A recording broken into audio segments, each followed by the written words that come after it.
Hello horse racing fans, and happy Shark Week. Now some might find this confusing that I'm trying to make a Shark Week themed video on a channel about racehorses, but if there's one thing that you should never doubt about me, it's my mastery of 6 degrees of separation, especially with horse racing. So how do I connect the two? With stories of shark attacks on racehorses. You might think that it would be a miracle to just find one story of this happening, but thanks to the continent of Australia, I have 3 separate stories of sharks attacking racehorses to work with. So sit back, relax, as I talk about 3 times sharks attacked racehorses.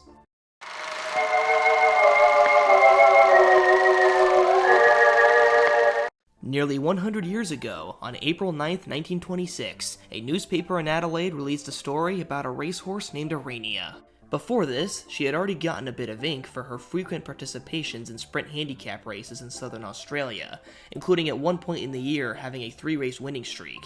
This article was released a day before she was set to run in the S.J. Jacobs Handicap as the favorite.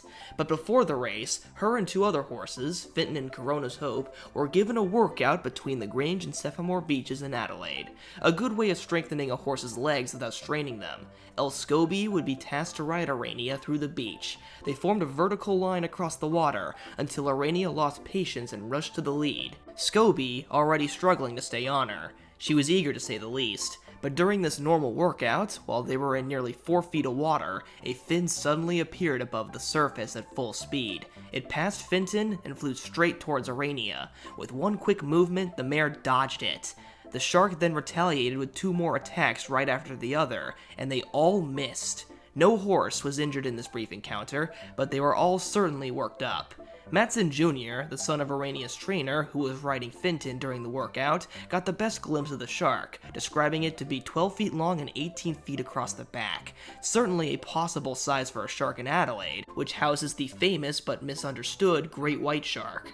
But with all the information, or lack thereof, given to me from just this one article, and the fact it's purely anecdotal with only an eyewitness's account of the shark's size, and no mention of even a specific species, I personally believe the shark's true size was likely exaggerated, with our main witness and source being dodgy at best.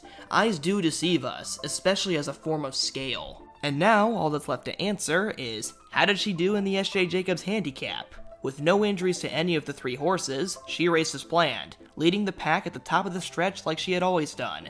But she faded badly as the 10-year-old gelding Saint Speed ran past her to win. Orania faded all the way from first to last place in the span of just a quarter of a mile, and her brief streak of success ended after that race, as she continued to struggle with defeat, injury, and controversy surrounding the rest of her 1926 season.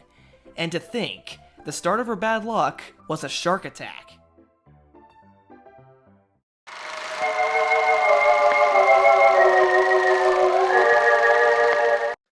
Fast forward less than a decade later, and we got another shark attack. This time in West Australia, on February 23rd, 1935. In Lucky Bay, jockey James Miller took a seat on a mare with her foal right behind, following for a swimming exercise.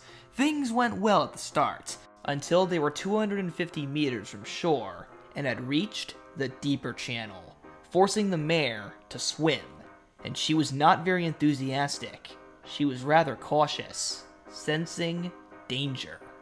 But throughout the swim, nothing happened. Their exercise was almost done. They just had to get back to shore.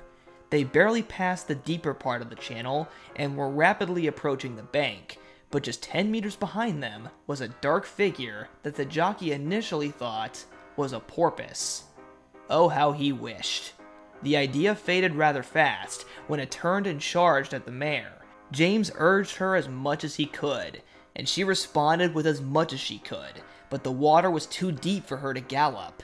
But it did cause tons of splashing, turning the water foamy and stirring the mud of the floorbed. This display scared off the shark for a moment, but it tried again, this time approaching the mare from the front. Instead of galloping this time, she folded her legs and threw herself down into the water like a cannonball, as Miller desperately hung on. The sudden movement and splash scared the shark for a second and final time, and it went back to deeper water, never to be seen again. Once it left, with one tug of the reins, the brave mare was back on her feet. They walked to the bank without any further interruptions, panting exhausted but relieved. And soon the foal caught up to them. Despite being in deeper water the whole time, the shark never pursued it, and the foal was able to find his way to shore, running through the shallow water to the bank like, quote, a man possessed. While it certainly was intense and scary, all parties came out uninjured, but probably not eager to return to the beach anytime soon.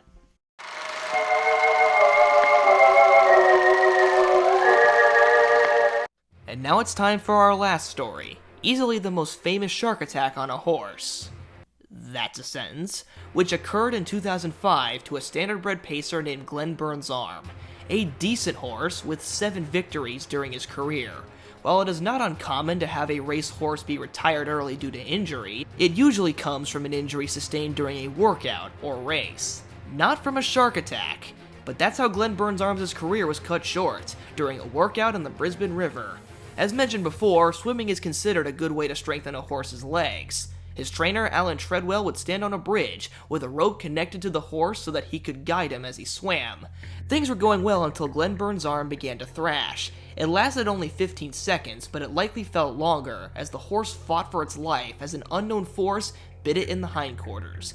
The main reason the attack wasn't any worse was because of the rope attached to Glen-burns Arm's halter, giving Alan the ability to pull the horse towards the shore and avoid being dragged deeper into the water by the mysterious river monster. Without that rope, there is a real possibility Glen-burns Arm wouldn't have survived. While the horse lived, the attack left him with deep muscle damage in his right hind, coincided by a swelling of the fetlock, and Glen-burns Arm was forced to retire. With no sightings of animals big enough to do such a thing that high up the river, the mystery of what kind of animal was lurking undetected caught the attention of legendary fisherman Jeremy Wade, the star of the Animal Planet series, River Monsters, where he caught some of the largest and rarest fish known to man. If anyone could figure it out, it would be him. In the Season 1 finale of River Monsters, he pays Alan Treadwell and Glen-burns Arm a visit, and figures out what kind of animal could be responsible. There aren't many animals that can do this to a half-a-ton horse, but there is also more than one. It's Australia, after all, full of the most dangerous animals in the world, the deadliest of which is the horse.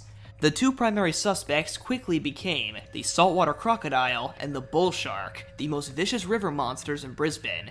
The evidence for the bullshark was its size and the ability to travel from saltwater to freshwater, where the attack occurred. The only problem was a 12-foot-tall dam nearby, which should have theoretically made sure that no saltwater shark could jump over it. And so the attention was now deviated towards the saltwater crocodile, because of its incredible stealth and the extensive muscle damage Glen-burns Arm suffered, customary of crocodile bites, which are way more likely to get infected than a shark bite. The big issue was that saltwater crocodiles hadn't been seen within 150 miles of the attack for decades. And so, it was back to the bullshark, with analysis of the bite showing that the spacing of the teeth on a larger bullshark matched the bite marks the horse sustained very well. The only question left was, what about the dam? That also had an answer: flooding. The dam had been submerged more than once in decades past, making it possible for bull sharks to be separated on the other side of the dam and start their own population. Good news for them, but bad news for our racehorse. And that concludes my very oddly specific Shark Week themed horse racing video. I hope you guys enjoyed it. I had a lot of fun challenging myself and seeing what I was capable of when it comes to connecting horse racing with other avenues and turning it into entertaining content. If you have any other ideas that are as weird as this one, put them down in the comment section below, and I will see you guys next time.